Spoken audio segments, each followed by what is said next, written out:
कर्जत तालुक्यातील मोठी ग्रामपंचायत म्हणून प्रसिद्ध असलेली कोल्हारे ग्रामपंचायत एका वेगळ्याच घटनेमुळे चर्चेत आले।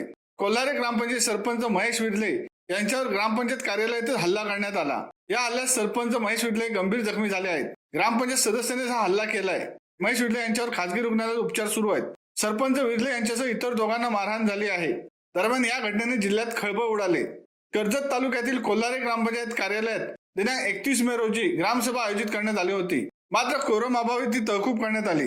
ग्रामसभा तहकूब झाल्यानंतर सरपंच महेश विडले, तंटामुक्ती अध्यक्ष पपेश विडले हे ग्रामपंचायत कार्यालयात बसले होते।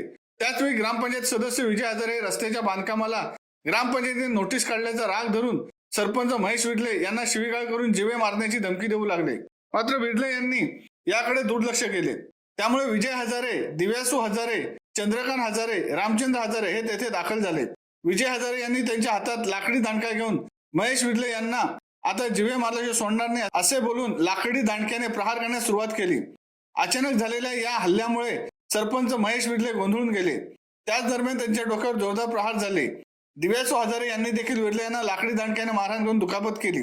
हा गोंधळ पाहून तंटामुक्ती अध्यक्ष पपेश विडले व सोमनाथ विडले हे भांडण सोडवण्यास गेले असता त्यांना इतर दोघांनी लाकडी दांडक्याने मारहाण केली। त्यामुळे सोमनाथ विडले यांचा हात मोडला तर पपेश विडले यांना किरकोळ दुखापत झाली।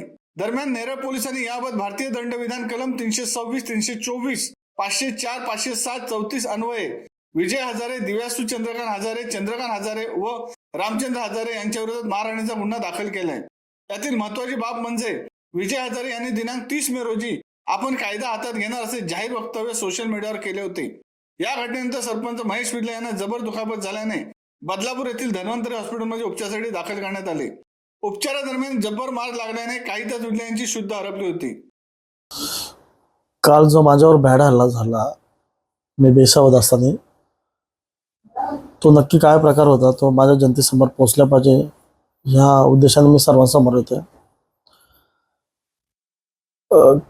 कोल्हारे गावातून जाणारा मुख्य रस्ता हा विजय हजारे यांनी अडवलाय। यांनी त्या रस्त्यामध्ये बांधकाम केलं। त्यानंतर जो मुख्य नाला आहे, ज्या मुख्य नाल्यातून नैसर्गिक पाणी वाहून जातं ते सुद्धा त्यांनी अडवलं, पूर्ण भराव करून हे केलं। अशा स्वरूपाचा अर्ज मला कोल्हाऱ्यामधून हरेश गोमारे व आणखी एक अर्ज होता, त्याच्यामध्ये नावाचा उल्लेख नव्हता, गोमारे, दत्ता गोमारे म्हणून यांचा।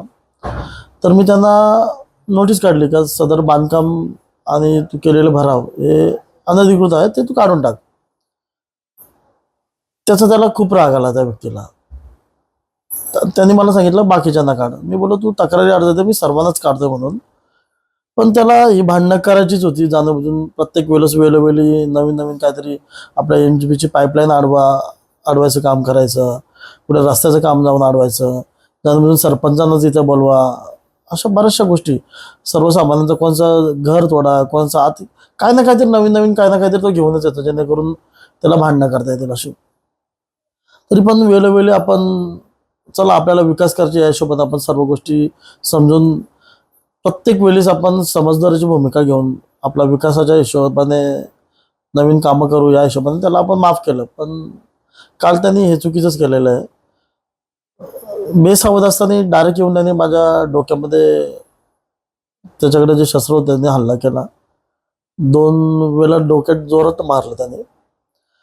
आज ग्रामपंचायत याच्यापूर्वी काय होती, आता काय होतंय, या गोष्टी कुठेतरी त्याच्यामध्ये मनामध्ये बसतात। याच्यापूर्वी ठेकेदारी हा विषय त्याच्याकडेच असायचा, तोच ठेकेदार नेमायचा। ही प्रत्येक वेळेस भूमिका, गावातील कामं माझ्याच ठेक्यातून झाल्या पाहिजेत, माझ्याच ठेकेदारांनी केल्या पाहिजेत। मी माझं एक स्पष्ट मत आहे की गावातल्या प्रत्येक व्यक्तीला अधिकार आहे की कोणी ठेकेदारी करू शकतो, कोणी काम करू शकतो, 2 पैसे कमवून गावातून चांगलं काम देण्याचा दर्जा देण्याचा प्रयत्न करू शकतो आणि आपण त्याला सर्वांना देतोय।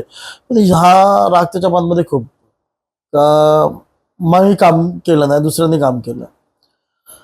प्रत्येक ठिकाणी जो विकास काम असेल त्या विकास कामामध्ये अडथळा आणायचा, जिथे काही असेल तिथे जाऊन प्रत्येक ठिकाणी फक्त त्यांनी सरपंच समोर आल्या पाहिजे, मला त्याचे वादविवाद करता आल्या पाहिजेत, हाच उद्देश मला ठेवला।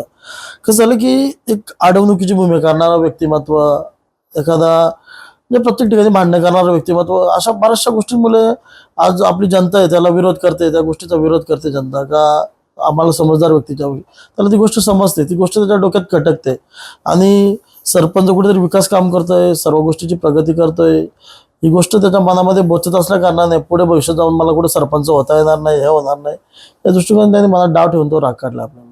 पहिली गोष्ट बघा, जर भ्रष्टाचार हा विषय जर असेल तर त्याच्यासाठी प्रशासन आहे ना. तुम्ही त्यांनी एकतरी तक्रारी अर्ज केलेला कुठे दाखवलं अद्यापपर्यंत का मी या भ्रष्टाचाराच्या विरुद्ध हा तक्रारी अर्ज केला, इथे असं असं भ्रष्टाचार झालाय, असं काहीच नाही. विनाकारण फक्त नाव बदनाम करायचे. आणि तुम्ही पूर्ण प्रशासनाला वेठीस धरणारा व्यक्ती, जर मी भ्रष्टाचार केला तर ते कागदपत्र घेऊन माझ्या विरुद्ध तक्रारी अर्ज करणार नाही का? 100% करेलच ना. आणि प्रशासन त्याच्यामध्ये न्याय दिलाच असता ना त्या गोष्टीमध्ये. चुकीचा विषय आहे. काही बोलायला जागाच नाही, त्याच्यामुळे विनाकारण माझ्याविषयी विनाकारण अफवा पसरवायच्या विनाकारण. आणि ज्यावेळेस विचारणा होईल, ज्यावेळेस सभेत ग्रामसभेत मी बोललोच नाही, मी केलंच नाही अशा पद्धतीचं. मी ज्यावेळेस विचारलं की हे बांधकाम तू केलंय का, मी केलंच नाही, आणि चार चौकात बोलतो कोणाची हिंमत आहे तर तो बांधकाम अडवून दाखवा, तिथं भराव करून अडवून दाखवा, असं निरोप तो माझ्यापर्यंत मला समोर बोललेलं आहे. आणि ज्यावेळेस सभेमध्ये हा विषय येईल तर मी केलंच नाही, कोणी केलं मला माहित नाही. म्हणजे तुझी भूमिका असेल तर तू त्या गोष्टी काय करतोय हो?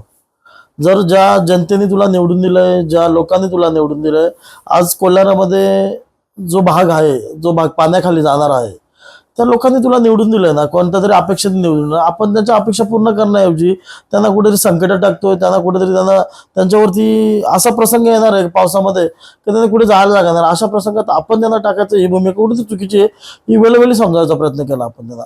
त्यानंतर कोल्हाऱ्यामध्ये पण आपण जो विकास कामं मान्य आमदार जे महेंद्र शेठ थोरवे आपले आमदार आहेत, त्यांनी जे विकास कामं आपल्याला दिली, जे आपल्याकडून मागणी केलेली विकास कामं ग्रामनिधीची, ते आपण कोल्हारामधल्या मुलांना सांगतोय तुम्ही करा. ती गोष्ट त्याच्या मनाला एवढी टोचते कुठे गोष्ट का विकास काम त्याच्या व्यतिरिक्त कोण करतोय, ठेकेदारी त्याच्या व्यतिरिक्त कोणतरी करतोय, ती खूप गोष्ट त्याच्या मनाला बसते.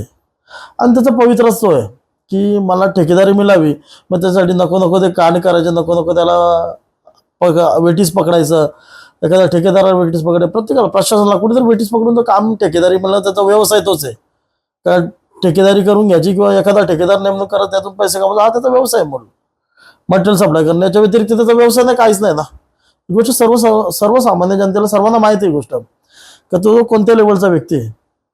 जिथून त्यांनी काही ठेकेदार नेमले होते ज्या वेळेस मागच्या पंचवार्षिक ज्या मागच्या 5 वर्षामध्ये जी लोक होती सत्तेमध्ये, त्यावेळेस त्यांनी काही कामं केली होती ठेकेदार नेमून. त्यासाठी त्यांनी माझ्याकडे बिलं मागण्याचा तडा घालवला होता का अमुक ठेकेदार त्याचं बिल ते, तरी आपण त्यांची ती बिलं क्लिअर केली होती. पण ती बिलं क्लिअर झाल्यानंतर तो नेहमीचाच भांडणं करायला बघायचा. आपण तशा स्वरूपाच्या पोलीस स्टेशनला तक्रारी दिल्यात, NC दिलेल्या आहेत का हा मला जीवे मारण्याची धमकी देतोय. आज त्याच्यावरती 2 NC दिलेले आहेत. आपण पोलीस प्रशासनाला हीच माझी एक विनंती असेल का जर असा व्यक्ती सर्वांनाच, जो व्यक्ती सरपंच म्हणून आहे पण सर्वसामान्य नागरिकांना सुद्धा मारून टाकेल, हे करून टाकेल, ठेकेदाराचे हातपाय तोडेल, असं जर तो मीडियावर स्पष्टपणे बोलतोय तर मग आपलं प्रशासन काही विश्वास कोणावर ठेवेल? आपण जर मी स्वतः एक सरपंच आणि पोलीस प्रशासन अशा जर या गोष्टी वेळोवेळी सोशल मीडियावरती कोण पब्लिश करतोय का मी एखाद्याचे हातपाय तोडेल, एखाद्याला मारून टाकेल, हा ठेकेदार संपून टाकेल, याला करून टाकेल, तर आपण प्रशासन म्हणून काय करू शकत नाही. याची कुठेतरी मग आपल्याला खंत असेल तर पोलीस प्रशासन त्याच्यावरती जर योग्य कारवाई केली नाही आणि सर्वसामान्य जनता कोणाकडे न्याय मागेल? जर पोलीस प्रशासन आणि एक ऍडमिनिस्ट्रेटिव्ह म्हणजे एक सरपंच म्हणून काम करताना आपण जर काय करू शकत नाही तर जनता कोणाकडून न्याय मागू शकत नाही. आणि त्याचा जो पवित्र आहे का एखाद्याला विनाकारण त्रास द्यायचाच, कोणाचं घर तोडून काढा, याचं घरच तोडून टाका, हेच तोडून टाका. रस्त्याचं काम आलंय, रस्त्याचं रुंदीकरण होतंय, 100% विकास कामामध्ये ते घर तुटल्या पाहिजे किंवा ते अतिक्रमण निघलं पाहिजे, अनधिकृत बांधकाम निघलं, या गोष्टीशी मी सुद्धा सहमत आहे. पण जिथे नाहीच आहे तिथे काय विषय नाही, ती कॅटेगरी आता एक रस्त्याची कॅटेगरी 30 मीटर आहे पण ती आज DP पब्लिश झाल्यानंतर तो 9 मीटरचा होणार आहे. म्हणजे एखाद्याचा आयुष्यभराची जी जमापुंजी आहे ती कुठेतरी उद्ध्वस्त करायची, अतिशय विचित्र विचारसरणी. म्हणजे त्याला काय श्रेय आणि एखाद्याला त्रास देणं आणि त्याला त्या गोष्टीचा खूप हेवा झालेला आहे. त्याच्यामुळे तो व्यक्ती प्रत्येक ठिकाणी वेगळा आणि प्रत्येक ठिकाणी एकदम विचित्र वागण्याचा प्रयत्न करतो. शिवसत्ता टाइम्ससाठी संदेश साळुंखे, नेरळ.